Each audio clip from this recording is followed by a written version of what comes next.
Ladies and gentlemen, welcome back to the Genesis album. We are deep in the throes of preseason basketball. We are about 25 days away from NBA tip-off. We're going to kick things up with the Atlantic Division. I'm going to start with a name that got tossed around a lot in the offseason, but let's go across the border to the Toronto Raptors. But they lost Fred VanVleet. They ended up keeping Siakam. A lot of people thought this team was going to get blown up. At one point, they were involved in the Dame sweepstakes, but ultimately, this team looks like it got most of its core coming back. Ulric, just to start us off, better or worse record next season out of the Toronto Raptors?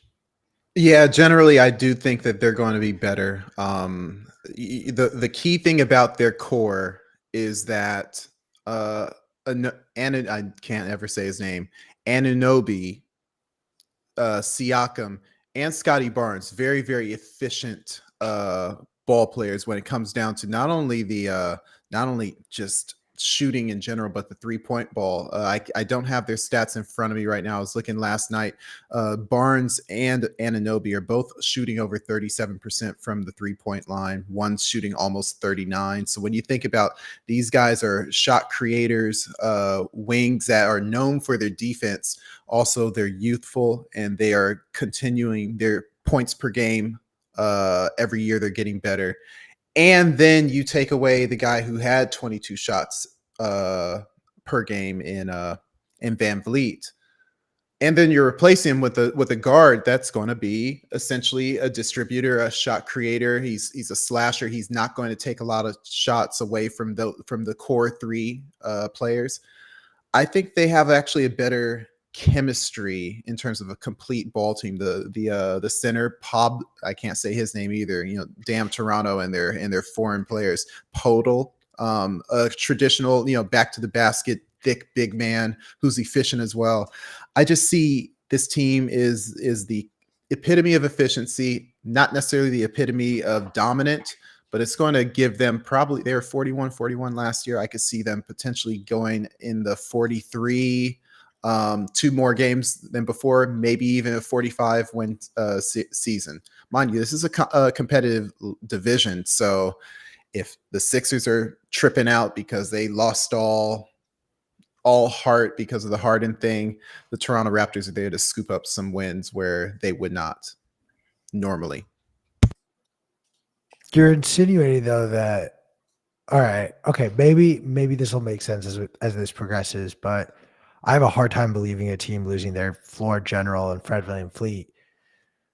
I'm not even. Who are they picking up? They're picking up the best player in the world, if FIBA actually mattered, and Dennis Schroeder. I mean, he's not bad, and if you look at his stats, he's always been serviceable. If not, dude, stop. Dennis Schroeder's not serviceable. You're a hater because he showed his ass to the Lakers when they offered him a min deal, and he said, "No, I want $84 million."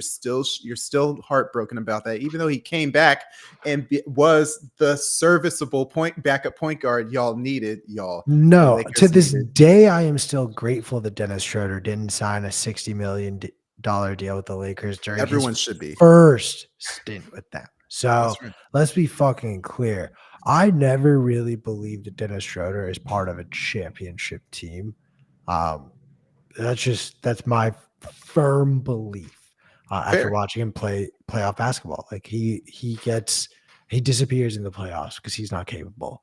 Full stop. Sorry. I'm saying he's a part of a 45 win team, and that 45 win team is the Toronto Raptors. They're going to be better off with a true point guard rather than an undersized shooting guard. I'm done. Yeah, you can be done, Matt. All right, who's the idiot here? I guess settle this one for us. I'm with UQ.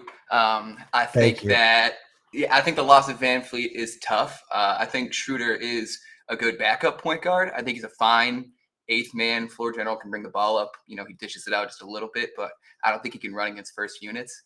I think that him subbing in, he's projected to be the starting point guard right now. They 41-41 last year. The numbers say or whatever, they should have won a couple of more games. Maybe this year they take 2 or 3 steps back. I hope that Toronto, I want OG Anunoby to actually step up this year. It seems like he's been kind of he's been a little bit stagnant in terms of like his passing, and his 3-point shooting is pretty good. But I mean, he's been at what, like 16 a game for the past like 3 years. I'd want to see him more in the 20 to 20 point range. I'd want to see Siakam to have a better 3-pointer. This year it went down bad. He was right around 32%. And if he's going to be your primary scorer, especially in a game today, he's got all that length. He can play decent enough defense. I would like to see those two actually step up a little bit more, because I mean, like 2 years ago, Siakam was what, 13, second team, and he was a little bit more borderline the last year. So especially to replace Van Fleet, who was 20 points a game last year for him, I'd want to see the three that you mentioned, Ulric, Scotty Barnes, OG Anunoby, and Pascal Siakam just take between the three of them, take 12 of those 20 points. You'd want to see them actually start to perform more, but I still got them losing a couple more games, being just below 500 this year.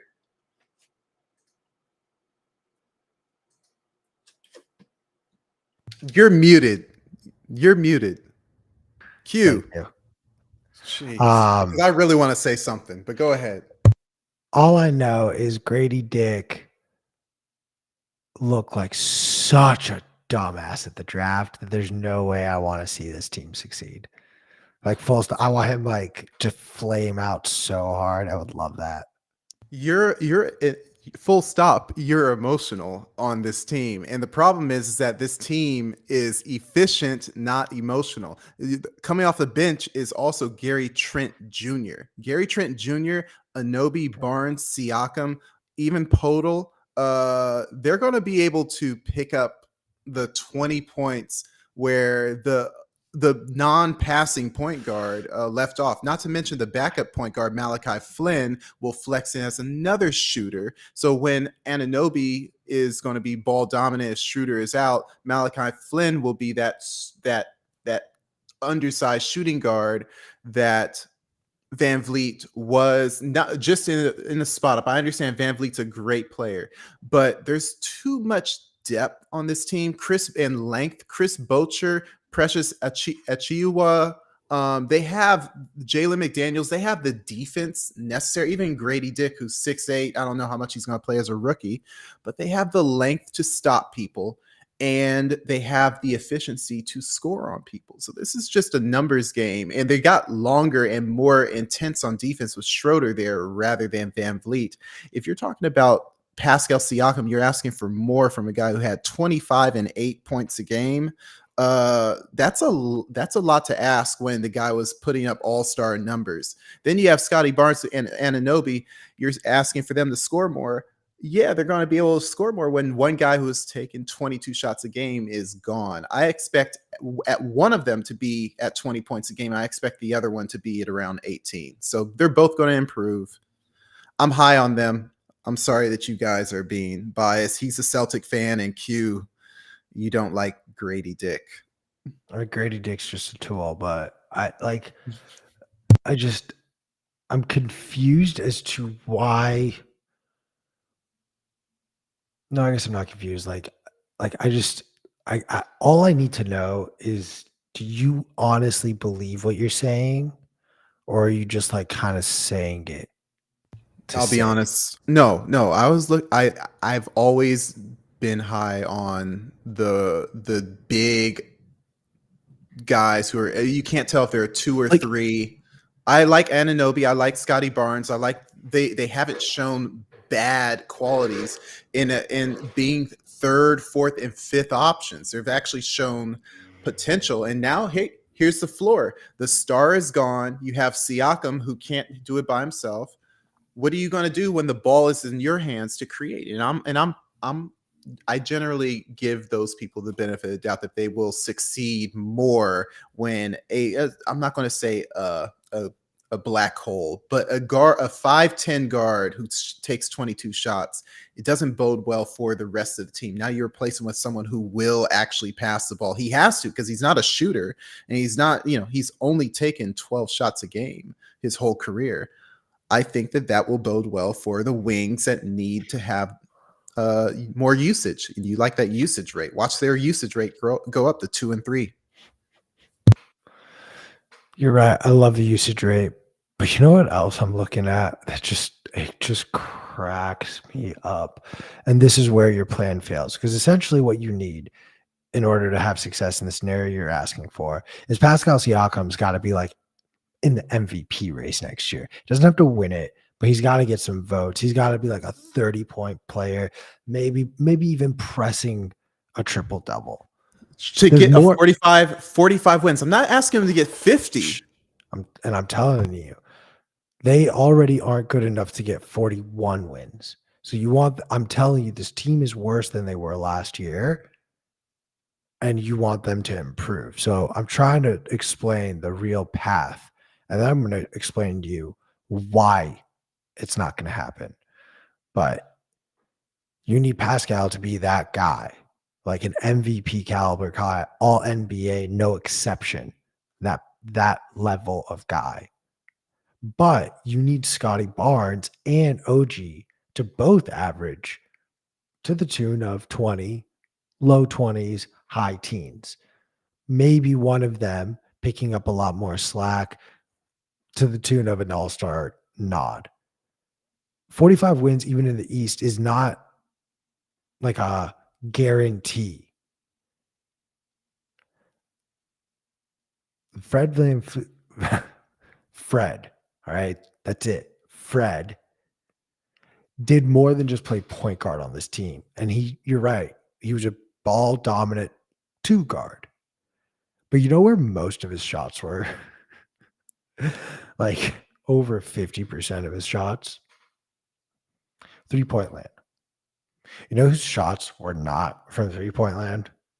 Pascal Siakam, Scotty Barnes, and OG Johnson. OG had more, but not nearly at the rate that Fred did. So OG's got to step up that 3-point shot rate. But so do Pascal and Scotty, because now you're not spacing the floor. They both are operating in the same floor space. They're cannibalizing on each other. So to Matt's point, short of one of these guys really developing a 3-point shot, I don't see this team improving. I see this team having a really tough year and possibly shipping off Pascal to get pieces and start rebuilding. I'm going to have to start writing this down. All right. Matt, any final thoughts on Toronto before we move on? Yeah, as I look at the numbers from last year, their defense was great, their offense was bad, and they lost Fred VanVleet. So I don't know what really improves in that scenario with Fred VanVleet gone. So that's Dennis Schroeder, man. Dennis Schroeder. Take you from a bottom 5 to a top 15. We've given him so many starting point guard opportunities. We've literally put him next to LeBron fucking James, who you, Ulric, have ranked as the number 1 player in NBA history today, right? As of today, right now. And it not good enough to win you an NBA championship. Oh my gosh. It's the all or nothing thing. Hey, if you don't win a championship, you suck. He doesn't play well in the playoffs. Like he literally cannot handle playoff caliber basketball. And that is the only moment in the basketball year that you have the highest level of competitive basketball. That's the only window of time. And he can't keep up. He can't hack it. It'll be nice to watch the Raptors this season, and we're going to be tracking them. All right. Let's go to a once mighty team that was this ain't personal, Matt. That was maybe like an inch away from an NBA championship, arguably. Maybe a couple injuries, but I'm talking the Brooklyn Nets right now. Ulric, what's so that was good. That was good. I thought you were actually going to go into the Celtics, and and that it would have been a great troll. No, I have you reserved that for me. Okay, I have a much better roast for the Celtics. Don't you worry. Don't you worry. Look, I can't even say it with a straight face. Ben Simmons. Oh my God, this man is still playing professional basketball. This is what Kylie Jenner can do for your career. She can make you last even long after she's gone. No, it's Kendall. Okay, whatever. A-list. Okay. I don't give a shit. I don't give a shit. Look, I'll say it. I've said this all the time about this kid. He needs to go to a small market. Like, he has too many distractions in Brooklyn, in New York, in Philly. He had way too many distractions. Like, he can't handle this. He can't. Send him to Indiana. Ship him off to Indiana and let him like be forced to just play basketball because there's nothing else to do. Yeah, that's sort of my expectation on their season. I'm not really nothing too crazy here. This team, Ulric was loving this team after blowing it up for Kyrie. I thought they would go into the play-in, but I underestimated how bad the rest of the Eastern Conference was. There's so many good pieces on this team still, and there's no way this is the roster that finishes the season. I'm going to continue my rant on the fact that this regular season you will see a higher than average number of trades done. But I'm also talking for way too long. I'll turn it over first to Matt. How bad are the Nets? How dumb is Ulrich for thinking that they were even going to be relevant? Yeah. Oh God, it's gonna be bad, dude. I don't think they're gonna be bottoming out, fighting for the top pick, but they lost everything. They were below 500 after the All-Star game. Whenever they did lose their pieces, I mean, it's fun to watch Michael Bridges. That's cool. I don't know if Ben Simmons is actually alive. I don't know when the last time we actually got eyes on him was. I mean, ESPN doesn't even have him listed as a starter on the depth chart. So it's like the backup point guard, which is tough for your highest paid player that's getting almost $40 million a year. They don't have a lot of room to work with trades to improve it if they wanted to, but I honestly think they're going to be 35 wins, but below Toronto this year. Just it's going to be tough, especially with how top heavy this division is, and the top 4 or 5 teams in the Eastern Conference. They're going to get beat up on. I just don't know. They have a lot of good players. I'll take them as a 5th or a 6th on my team. Like, I love these pieces, like you were saying. Like, I love Michael Bridges. Cam Johnson is a great shooter. He's a fun player to look at. They're all really great, role players. Oh, I would love to fill them in on my team, but I can't have them as my starting pieces. Pause. But yeah, like as a starting 5, it's just below average. So they're going to end up below average. That's the only thing I can say. It kind of bores me this year with what's going on there. So Ulrich, were you wrong about the Nets last season? I wasn't wrong about Mikal Bridges. Mikal Bridges is going to be an all-star. Anytime, I mean, the difference between his numbers in Phoenix and Brooklyn is astronomical. He was going from, I think, 17 points a game. I forgot the split. Let me pull it up because it's important. It's important. You didn't. I can't find it. Oh my God, Ulrich. Go ahead. Keep. I mean, if you tell me go ahead, I'm just gonna mute you. I'm not. No. Right, Mikal Bridges is going to be. Mikal is going to be an all-star. Nick Claxton can play defense, and Spencer Dinwiddie is allowed to be a point guard where he wasn't in a ball dominant situation with what's his name? Who's the guy from Dallas? Luka? Oh, Luka Doncic. But I will say that, yeah, Matt's right. There's a lot of good pieces that can fill in a team ready made. And you said, Q, that they probably won't finish the season looking the same way. There's a lot of overlap. Cam Thomas is a good player that may not find a lot of time on the floor. I mean, I don't know what happened. He had 4 40-point games or 4 games over 35 points last year.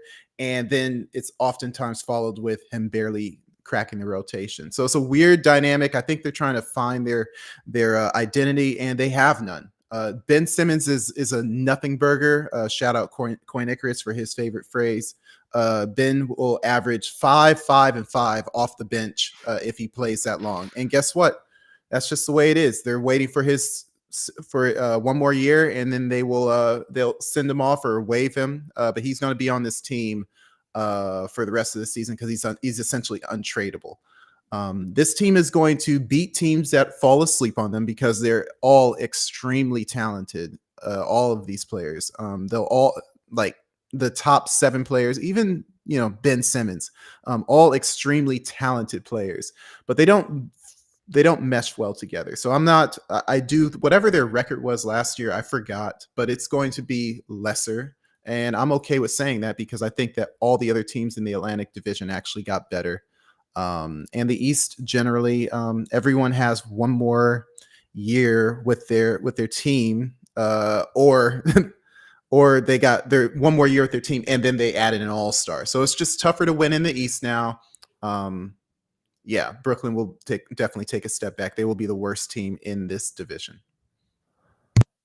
So I'm really glad you didn't try to make the argument you were going to make, because pretty much any NBA player who would be playing behind Devin Booker to then go to being in a situation where you're not only not playing behind Devin Booker, but you're not playing behind anyone. You are the number one option in an offense.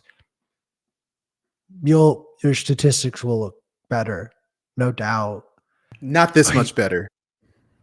He was averaging 29 points a game with 27 points a game with the Nets. Like that's not anything to just anyone in the NBA can average 25 Kevin points. Love averaged 20 rebounds a game with the Timberwolves, but what did they actually do? Player. He's a good player. And what I'm saying is that he's going to be an all-star. And Kevin Love was an all-star. That's all I said. Mikal Bridges will be an all-star. We're spending too much time on a team that won't even make the play-in. They're going to be last place in the Atlantic Division. I said that. You want me to build up some dumb argument so you can tell me I'm stupid and mute me. They're last place. I said it before you. I mean, you were wrong about them last year. That's all I'll say. But let's start getting into some drama. Philadelphia 76ers. The big news out of here is that James Harden is still a 76er. I mean, look, we didn't really cover this a whole lot, maybe like as certain events would populate. But overall, you have a situation where like James Harden has demanded a trade from every team he has played for, except for the first team that drafted him, that he just traded him anyways. So at a certain point, this is not my disdain for James Harden, who I think is a mid-level basketball player at best, arguably the worst player to ever win an MVP award since Steve Nash. I just don't see how this team with that dynamic going on is going to be able to find a rhythm. James Harden is just a pure cancer and probably should just go play in China. But Ulric, talk to us about your favorite player in the NBA. Well, if I had to pick someone who's my favorite player in the NBA, it would be LeBron James, because he is the best player of all time, at least up until the end of this year. But I will say that you call yourself a Lakers fan. You're not. I would say, you're way too low. You're not because I say Kobe is where he should be as a top 25 player. That's fair. Okay. Anyways, you're just trying to embarrass me in front of my coworker. That's what you're doing. We're gonna count to 10 and calm down a little bit. I did. Matt, you could start. Talk to us about the Philadelphia 76ers first, and then we'll let Ulric go. So the Sixers are my biggest question mark, because they were a good team and they didn't really add much. They didn't really lose much. Like, they just kind of swapped pieces around for the sake of swapping things around, because it hasn't worked since Embiid has gotten on the team. They've been good. Second round, 50 wins. That's a good team. You're happy with that. But now I feel like they're just shaking the bottle to shake the bottle. They replaced Doc Rivers with Nick Nurse. I actually like that. I don't think Doc makes good adjustments at all. And if you're going to be beaten by the Boston Celtics again, when you have the MVP on your team, like, you gotta change something up. But they were a top top 6 team last year, didn't lose much. My big thing is what you were saying, Q. Is James Harden going to show up in the fat suit, or is he going to actually care to play basketball? I don't think James Harden's a winning player, but I think he doesn't make you a losing team. So, I mean, they're going to at least hit, even if he plays the worst basketball of his life with Joel Embiid and the rotations, they're going to at least hit 40-something wins. They're going to make the playoffs. If everything clicks by the grace of, by a miracle, they could be 55-win team, which is what they were last year. But I think that's going to take James Harden not being whatever the hell he's been whenever he just wants to get traded. That would have taken either Dame Lillard or Paul George. Ulric, I've calmed down. You can now speak. And I think this ties into my high on the Raptors. I mean, Matt just said that they're going to win 40-something games and make the playoffs. There is obviously, when you look at the contract situation here, you have Tobias Harrison's last year's. James Harden opted into his deal, even though he only opted in to get traded. PJ Tucker's 38 years old as a starting power forward who averages 3 points a game. It was almost like a nepotism deal to bring him in to like stop people. Like really what this team is, when you think about DeAnthony Melton as a undersized defending shooting guard, Paul Reed as a hustle player, they have the opportunity to retool in a way that brings some other talent in, bring some younger talent in, and tie themselves to Maxey and Embiid going forward. Maxey is improving himself. He's very cheap, even though this is his last year being cheap. But this is where it's like they sort of change the supporting guard, meaning Tobias Harris and James Harden need to go. And I was talking about, the Bulls potentially opting, shifting these two kind of score first guards and bringing Levine in for Harden as an expiring deal. Levine is locked in for 4 years. It would be beneficial for both teams because Philly would retool, whereas Chicago would basically rebuild.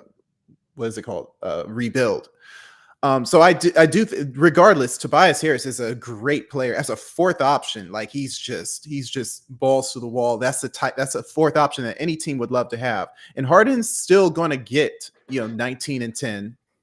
But the problem is that whatever they are doing, it's only getting them X far every year. And everyone and all the players that they rely on a lot are a year older.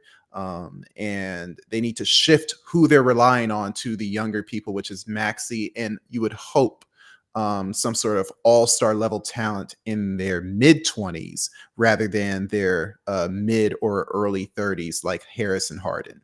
So but I do agree with Matt. I think that their floor is 45 wins, and I still think that they're going to get in the high 40s as long as everyone is playing to their potential that they have right now. Have you guys heard this story about Kelly Oubre Jr. and James Harden? No? Do tell. Nah, tell me. So, it stems from James Harden's days back in Houston. He started a party at his house, and his girl's there. Kelly Oubre Jr., he's from the Houston area, grew up in New Orleans, family moved to that general area. So he was just in town, came through to the party, and allegedly ended up hooking up with James Harden's girl and then leaving with her.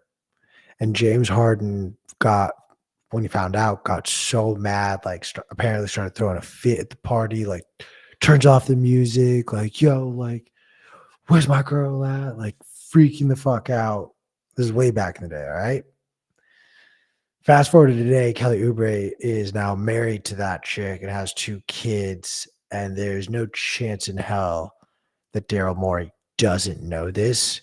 So I just love the absolute just like evil villain vibes of Daryl Morey to go and bring who James Harden despises. He hates no one else in the NBA more than the man who stole this girl. So chef's kiss there. Let's play a game. Would you rather? James, like in this game, you're shipping James Harden off, right? Like he is not an option. So, would you rather get Drew Holiday or Spencer Dinwiddie? Go ahead, Matt. If the contracts always work out, I think I'm going to take Drew just because he's proven to work with a number one. He's proven to be on a championship team, provides defense, he can provide facilitation, and I feel he comes alive in the playoffs. So that's something you need. I wish I could provide some sort of counter or contrarian argument to that, but like, I mean, Spencer is nice, but I don't know how he's not that much younger than him. I believe Spencer may be 31. I'm always looking at age. Age is so important. But you know, considering it's a good time to win. You know, Embiid's an MVP. It's a good time to win with an MVP when he's an MVP. I'd say go for Drew Holiday right now. If it doesn't work, you can always retool later. All right, let's another hypothetical situation. All right, Drew Holiday or Chris Paul? I'll go first. Yeah, I'm not high on Chris Paul at all. I just don't care. I think that Chris Paul, I don't think Embiid needs Chris Paul to create for him. I think the way that Harden can create and get his 10 assists is different than the way Chris Paul does. Harden is still a danger to penetrate. Chris Paul is not getting by anyone. So I think Chris Paul is a shell of himself, and I think it will be seen plenty on the Warriors team. So yeah, I would just stick with Harden rather than Chris Paul. Who's the other option? Drew Holiday. Drew Holiday. Okay, I'm sorry. I was so angry at Chris Paul. Yeah, I would take Drew Holiday just for the same reasons mentioned. Go ahead, Matt. I'm right there with Ulric. I would say if I had to rank him 1, 2, 3, I'm going Drew, and then Spencer, and then Chris Paul. Chris Paul, he's old, 38 now. He's getting up there. His minutes haven't been the same. He's going to be a sixth man in this Warriors team, and he was a floor general he played really well with the Phoenix Suns, but that was 2 years ago. That's a long time as an NBA point guard. And on this team, Ulric was correct. I think that the way that Chris Paul manages the game is different than the way that James Harden penetrates. And I'd like Chris Paul as a sixth man. That'd be awesome. But that's just not what's going to happen in this scenario. So I'm taking Drew, then Spencer, and then Chris Paul. All right, going forward, I don't want the take. I just want the answer because I want to run through a few more. So Drew Holiday or D'Angelo Russell? Keep in mind, you're the GM of the 76ers. D'Angelo Russell. Matt? I'm still taking Drew on this one. I also will take Drew on this one, so we're going to keep Drew and keep moving. So you muted for a little bit. I couldn't hear you. Try again. Can't hear me right now? Now I can, yeah. Okay. So we're going to keep Drew Holiday. I know the answer to this one, but I'm still going to ask it, I guess. Drew Holiday or Ja Morant? Free Ja. Yeah, I'm taking Ja, even if he does never play again. Yeah. I'm trying to think. Oh, Tyrese Halliburton or Drew Holiday? Tyrese Halliburton. He's literally this. I'm sorry. He's like Harden, but you don't hate him. Halliburton, 20 and 10 is hard to find. All right. Except with Harden. Yeah, but I could do with the 20 and 10 without the drama of James Harden. So suck on that, Ulric. I agree. Any other point guards that we're not thinking of that are potentially on the trade block? Trying to run it through my head real quick. All right. I feel like sounds like the 76ers need to go out and get Drew Holiday. It's funny though that they may not even have to go get another point guard. When you think about Oubre putting up 20 points a game on the Hornets, he can score, maybe a volume shooter, But it's like you shift Maxey to like, hey, the ball is in your hands now. He's 6'2", he's undersized. Melton is small. When you think about having Oubre in there, you could potentially trade James Harden for a whole lot many different pieces and not just say, I need a point guard.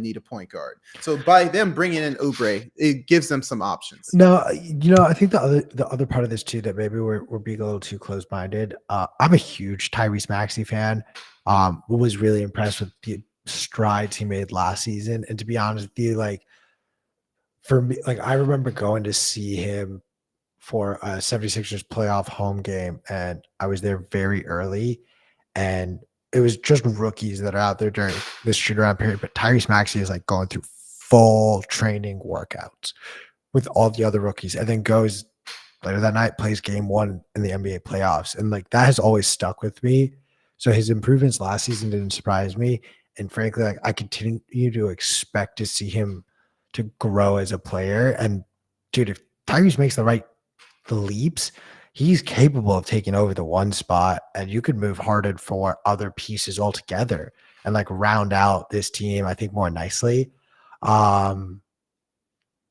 Like dare I say the names that get thrown around every single season, pretty much since he joined the Pacers, but Buddy Hield and Miles Turner for James Harden. I feel like the 76ers improved greatly from that. And like, oh my God, I'm going to say it, but like, do the Pacers maybe have like the firepower and oomph to make the playoffs at that point?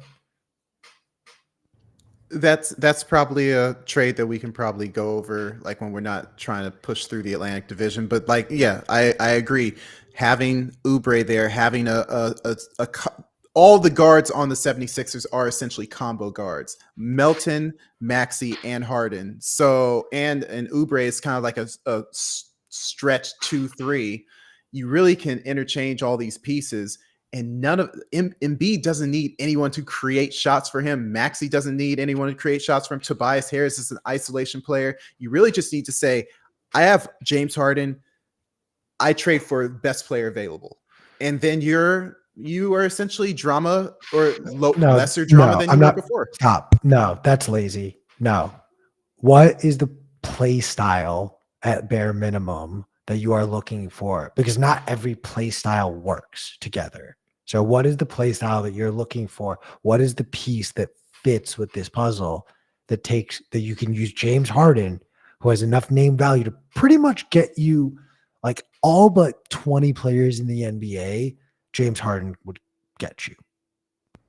I'll continue the conversation. Matt, you can chime in. Generally speaking, the best thing for the 76ers, they have the scoring. What they need is a power forward that takes the pressure off of Embiid to potentially guard someone, the guard the other team's best big man, or to rebound, play defense, essentially an upgrade from PJ Tucker. That's what they need. If they got that, they literally have everything they need. I don't think that they need a ball dominant point guard. They need someone who can replace PJ Tucker and then allow Oubre to come in as an actual scorer. That's my idea. You can go, Matt. I'd be taking somebody on the wing as well, but I'd be looking for more D, mainly just because your main competition in the East has strong wings, or you're playing against Giannis, who's a beast, and you're just going to want to throw bodies at him and fouls. So I'd be looking to trade. I think their combo guards are good enough. Like they can make their own shots. They may not be elite distributors, but as you said, when you've got shot makers and shot creators, you can get away with some iso ball when their defense is as elite as it is with Embiid as a floor general. So I just want to add a little bit more to guard those fast wings that I'd be playing on to get to the conference finals, to get to the NBA finals, which is really where they need to go before this team is considered an absolute failure. Yeah, I just like Ulric.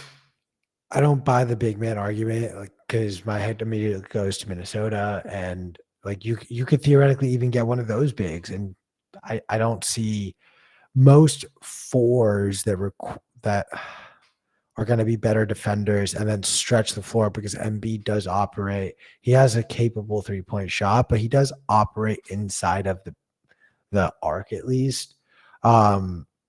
Maxey's a shooter. Right, but I'm talking about if you traded Harden for a 4, you either have to pick a 4 who's going to be more of a defender type, like play Rudy Gobert at the 4, and he's not playing on the perimeter. So now you've crowded down the paint a little bit more. Or you're going to end up getting a guy who's like a more traditional stretch 4. But traditional stretch 4s aren't your like body it up. Weirdly, the name that goes into my head, but he's probably one of the 20 names that. Watch your mic. You're missing the mic a little bit. Sorry. You're not going to be able to get this player, but like Anthony Davis. But again, Anthony Davis doesn't like to sit on the perimeter. He eats up in that painted area. So I think I'm on Matt's side. I'd rather have someone on a pure perimeter player. Try saying that 5 times fast. I don't even think I need the best available player. I think like you can get away with if you can find almost Frankenstein. If you can Frankenstein 40 points between 3 players for Harden, that 40 points on the 76ers, not on their old team, 40 points per game in total for these 3 players, that's a successful trade for the 76ers, in my opinion. Unless we have any other thoughts, I'm going to hop on over to the New York Knickerbockers. Nope. Cool. Yep. Look, James Dolan is busy opening Sauron's eye in Las Vegas, so it's not like it really matters. I think honestly, this past season and then 3 seasons ago, and the Knicks surprised everyone with making the playoffs. Were both surprises. It's tough to say both of those are surprises, and I know a lot of people love Jalen Brunson. Corey, Jalen Brunson kind of sucks in my opinion. If this is the best point guard in the league right now, we're in a sorry state of affairs in the NBA as far as point guards go. Because back in my day, it's just Corey's favorite, just like you have your favorites. Back in my day, we had some absolute legends balling. You're a child. You're a child. This right. Your day is now. And you're an old man. So I don't know what you want me to say about that, but I'll hand the mic over to you. Look, this team surprised, won its first round matchup against the Cavs. Both of us didn't have that pick. But I don't think any of us here think this team is capable of competing for a championship. What are your expectations for the Knicks? Better or worse? I think that they will be. I can't say one or the other, and the reason why is because Julius Randle is as good as he is. He's volatile, and he's shown years of inefficiency and efficiency. I think that they've created a little bit of redundancy with DiVincenzo and Josh Hart. I do think that Isaiah Roby is an interesting pickup as well. They've added players that should be good for their depth, but I don't know if that's the difference between them getting beyond the second round of the playoffs. So that was probably an overachieving situation for them. But Brunson is good. Randall's good. Grimes is a shooter. Barrett is improving. Mitchell Robinson's just a big beast that can basically take the pressure off of Randall actually having to play some defense. And Isaiah Hartenstein is similar with softer hands. Now that with the guards that they have, you don't have to play McBride anymore. And Emmanuel Quickly is going to be one of those guys that continue to improve in the same regards that the guys on the Raptors are doing. Anunoby and Scotty Barnes. So I just feel like the Knicks are in a nice place to be a solid team that probably won't get eliminated in the first round. But if they do, it's like not a surprise.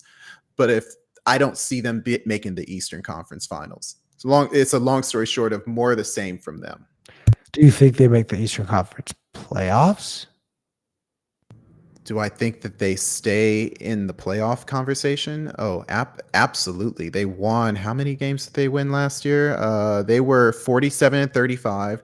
I see them again as essentially another high 40s win team. I don't see them taking a step back, especially with, again, another year of training camp. Their young players are improving. Josh Hart has more confidence than he did before because now he's on Team USA. But like the free agents that they picked up in Roby and DiVincenzo are good professionals. They're just not going to make the difference between them being a Final Four team. But yeah, for me to say, oh, they're going to get worse, no. Especially when you consider Brooklyn probably got worse.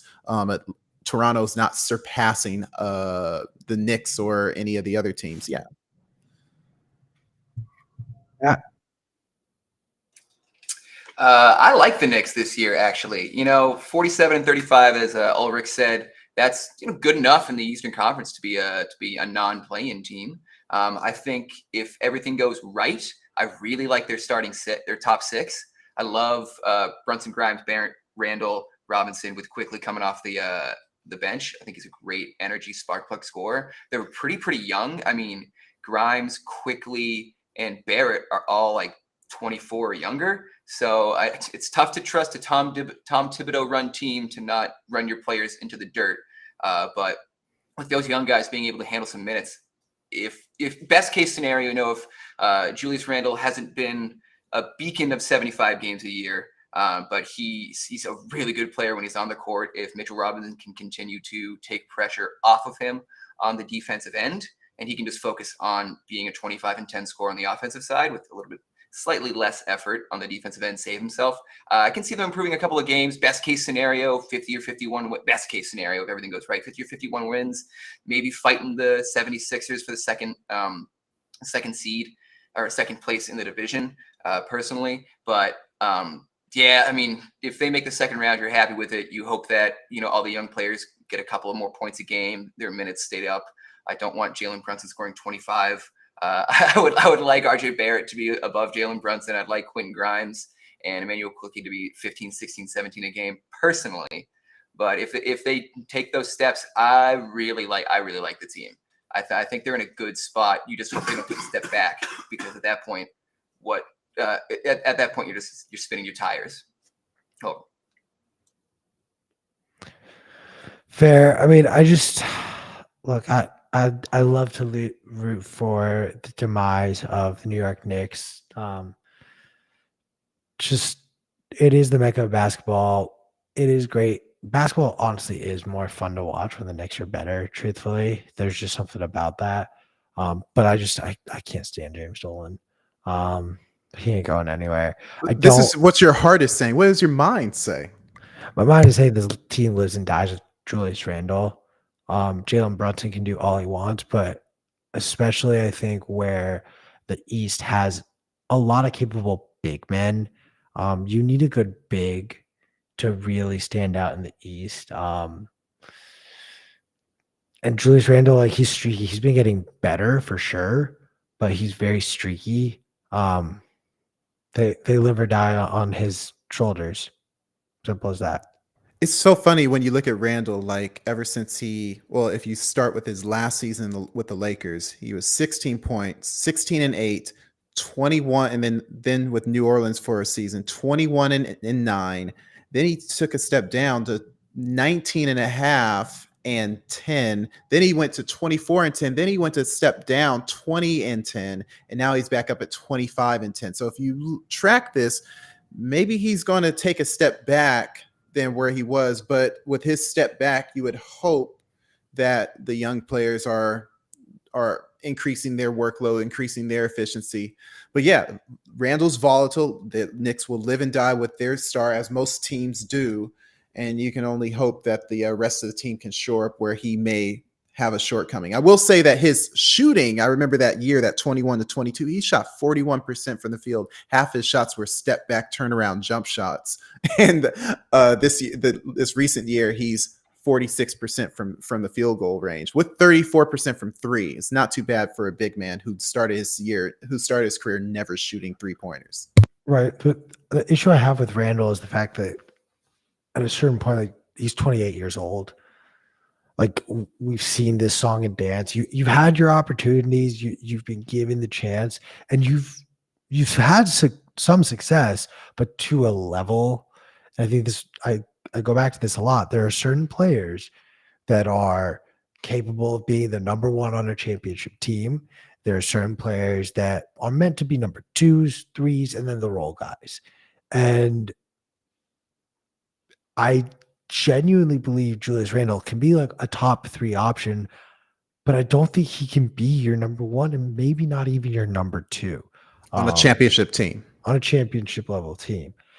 So at best, this team stays where it is, but I think there's been enough.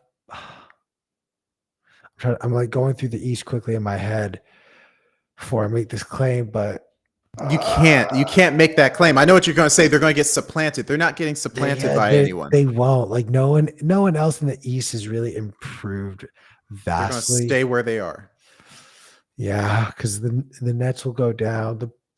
You're right. They'll just out of sheer mediocrity, they will just remain where they are. So yeah, Matt, final thoughts before we wrap up today's episode, because there's no other teams really worth talking about. No, that's it. You're right. It was good to be here. I mean, I guess we could talk about a team that, like, technically speaking, was at one point the Buffalo Clippers. This iteration of this team was at one point the Buffalo Clippers. So just know that like half of those championships technically belong to the Clippers. Tired story. It's weird, but like as much as I hate the Clippers, like I'd rather the Clippers have those championships than what they're known as now. All right, let's just get this out of the way. They're the betting such a homer. Gosh. They are the betting favorites to win the division. The big move is they've moved on from Marcus Smart, player that requires very little usage to give you his efficiency on the court, and they bring in Kristaps Porzingis, who requires heavy usage to be his maximum self for you on the basketball court. And for some reason, people have convinced themselves that this is a move that has made the Celtics team better. So, Matt, you have had all offseason to prepare this argument. Tell me, how does Kristaps Porzingis, who plays the 4, make your team, whose best player, Jason Tatum, plays the 4, better? I'll take Kristaps at the 4 over Marcus Smart at the 1, simply because I think they shift everybody down 1 to the playoff lineup of Derek White at the point guard, Jalen at the 2, Jason to the 3, Porzingis at the 4, and then either Al Horford or Rob Williams. I prefer Rob Williams at the 5. But at this point, the Celtics were smart enough to know they're not going to ask Kristaps Porzingis to be the savior of the Washington Wizards. Just like how Kelly Oubre scored 20 points for the Charlotte Hornets, Kristaps scored 25 for the Washington Wizards, which is fine. You can have him go back down to 14 points a game, maybe 15 or 16, but you love his interior defense with Rob Williams as a rim running center. And I mean, with the corpse of Al Horford, but he's still serviceable at this point. With Porzingis as a fantastic interior defender. He's not a great rebounder, even though he is 7'3", but that's always been his problem. You hope that Jason and Rob Will can keep up their rebounding rate, but the way that he allows them to stretch the floor with a team where their entire MO is threes and switchability, you appreciate what that can do. The loss of Marcus Smart is terrible from like a heart and soul point of view, and the fact that he was the best passer on not a very good passing team. I don't know. Couldn't tell you if a player could actually give a proper inbound, entry pass to the post right now on this team. I mean, are you hoping Derek White makes that jump? I mean, I haven't seen it, but like, you hoping that Derek White becomes a 6-a-game assist distributor. Malcolm Brogdon's a great distributor, but he's also, they're worried about his health and they put him on a minutes restriction last year, and his elbow didn't allowed him not to be traded to the Clippers. So that's my biggest worry is I think their 3-and-D is going to be outstanding. They're going to have a crazy efficient offense, but when the game slows down, like playoff time, like against Miami, and you only have one guy who can bring the ball up the court. And at this point, I don't know of any people who can bring the ball up the court and slow the game down to accurately give the ball to the people who need the ball. Then that's my one problem. If they can figure out the distribution ball handling skills, because we all know about Jaylen Brown's ball handling skills, and he's a second-team All-NBA player. And Porzingis he's an okay passer, hasn't been known to be like a Nikola Jokic out there. If you can solve that ball handling problem, I think this team can compete with the Bucks and the Nuggets for that NBA championship. And you called me the homer. Ulric? I think that Matt gave a respectable showed up a respectable weakness for the Celtics. They're limited at point guard, but in my opinion, they were always limited at point guard. You could talk about Marcus Smart as like, oh, he's best distributor on the team. He's also a bad decision maker, and those decisions always showed up during the playoffs. And so when you think about we want to make fun of Jalen Brunson, Corey Clipson's love for him. Brunson is a great decision maker, and you would hope that you don't have to pay so much for decent decision making for your point guard position. But right now, they have a bunch of guys that can run, that can play. Let's not forget Derek White was on the San Antonio Spurs, and there's a reason why he was a successful player on that team. It's not to say that he's going to be a Brunson level point guard, and there are a lot of guards above him. I'm just setting that standard, but he was successful in the Popovich system. He wasn't a reject, and he's playing at a high clip for this team.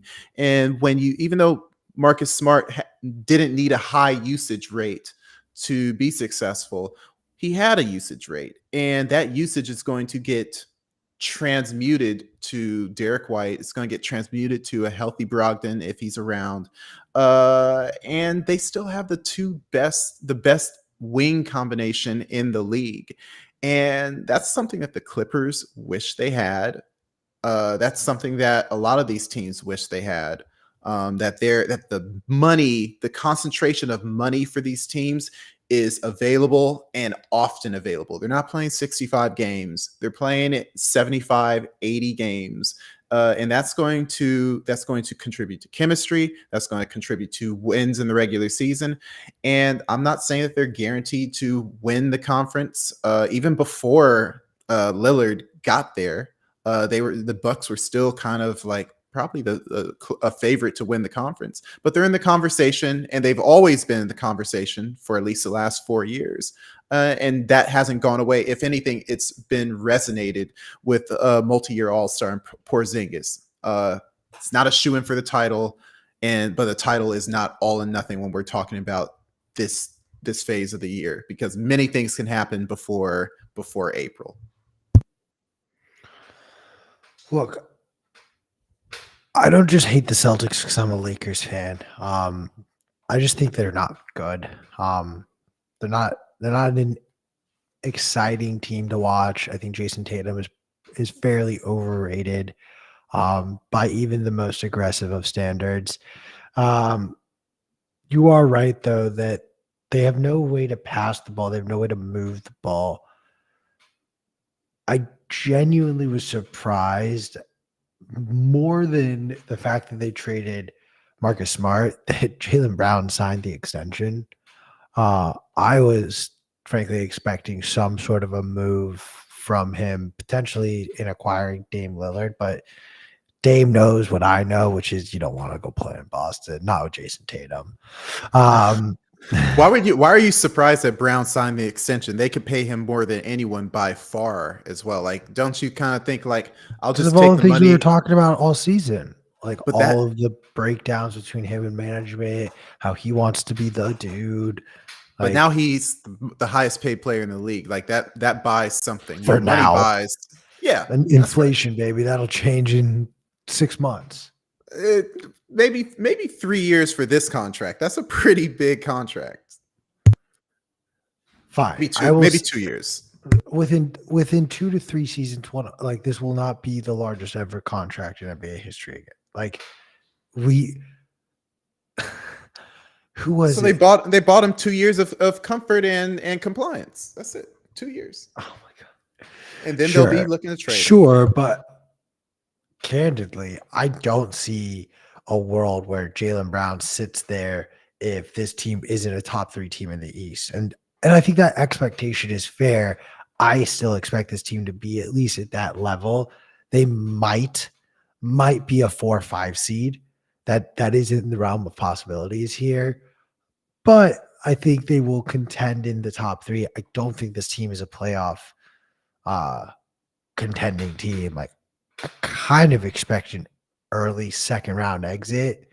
I don't think they match up well against You just said 4 or 5. Who's passing them up? So we have the Bucks. We have the Bucks. Who else? You're going to Cavs. give them the Cavs. Thank you for jumping on my bandwagon. I think the Cavs are very good. And then let's just say you have the Heat. So then you're saying the Heat and the Cavs are going to pass up the Celtics. The Celtics that just got now they got 3 All-Stars. Okay, let's write that one down too. I think you're being excitable during this offseason. Hang on. I said they're most likely going to be the 3 seed, but there's a possibility that they're a 4 or 5. Okay, so simmer your ass down before I mute you for the rest of the episode. Who's the most likely second seed? The Cavs. Cavs. You're for sure. Okay. Cavs are the 2 seed. Okay. There's not even like who else in the East do you think is going to be relevant over the course of an NBA season? Matt, okay. I mean, I think I don't know if we've gone through the entire East. No, we still have the Southeast, but they're generally bad. We're at the end of this show, essentially. What's your ranking? Let's just say the top 6 teams in the East, all teams included. Go. Off the dome. I'm going Bucks, Celtics, Cavs, Sixers. Heat, but the Heat never play well in the regular season, so they're probably going to be a 7 seed again. Hang on now. The Heat were the number 1 seed 2 seasons ago. That is true. I don't buy that. Yeah, what was it? What were they had? Like 51 wins? Yeah. If it's the East, everybody beats up on each other, and the 1 seed might have 49 wins that year. I'm not too concerned about that. And then, outside of those teams, maybe the Knicks isn't in the play-in. That's it. Okay, so he has the Bucks, Celtics, Cavs, Sixers, Knicks, or Heat and Knicks, and I kind of see the same thing. So, but in that order. But so you're basically flipping. You're saying Cavs pass the Celtics, and I'm saying the Celtics are still ahead of the Cavs. That's fair. Okay. Yeah, I would probably have like the 76ers maybe as like the 6th seed, and the Knicks is the 5. Yeah. So that would probably, but irrelevant. After that, I think that the drop off is pretty steep, right, with the rest of the East. Again, maybe we're just not being creative. Maybe we're just not seeing that Tyrese Halliburton's about to make leaps and bounds in a way that the Pacers are relevant. Not unlike the way Julius Randle did 3 seasons ago and made the Knicks become relevant all of a sudden. So I would say short of something like that happening with one of the other teams in the East, like that top 6 stays.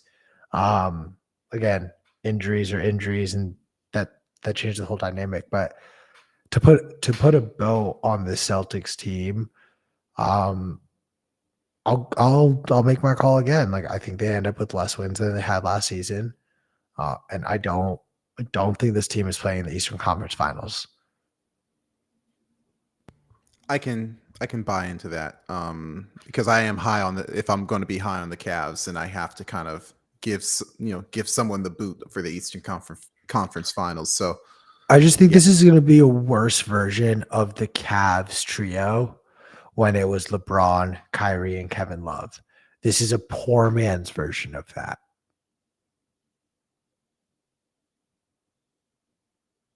And Matt, you obviously see them going to the finals. Go ahead, tell us your prediction. No. I left Matt speechless. No, I see them conference finals. I think their playoff experience is it's enough to push them past a younger team like the Cavs. I do like the Cavs, but everybody's got to take their lumps. The Bucks have to take them. The Heat has to take them. Everybody takes them. So I see them in the conference finals. I do see them I do see them around 55 wins, just because when you're at that point, they're not a 60-win team, so they're going to be 53 to 56. this year. It's easy to take a step back. You're not going to win some games. The Bucks are going to be really good. The Cavs are going to be right there with you, but I still see them as a 2 seed. Maybe fighting for the 1 seed, but a pretty solid 2 seed make the conference finals. Do you think Porzingis? I liked your take on Porzingis. That like I do agree. He's going to be scoring points in the teens. This is going to be not the unicorn that came back to life in Washington. This is probably going to look more like the Dallas version of him, and honestly, maybe even worse than that. Ulric, do you think he's an all-star this season? No, but I think he has all-star pedigree. There are a lot of guys who don't make the all-star game every year. They're borderline because they've shown, oh, wow, 25 and 10. So you think he's at least borderline? You think like there's Yeah. a conversation around him?